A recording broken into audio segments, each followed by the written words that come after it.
Double wahala for man wey marry two wives. My people, fresh matter arising from my junction. E get one man wey marry two wives. One no dey cheat at all. But once e reach bedroom, na asu strike, leg crossed, mood always not today.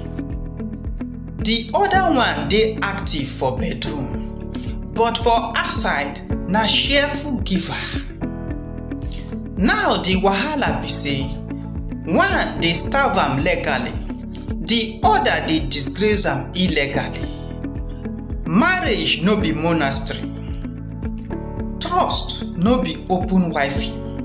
The true talk be say, cheating no be excuse and bedroom punishment no be solution. My brother man and sister woman, now over to you. Who wicked pass? I salute una.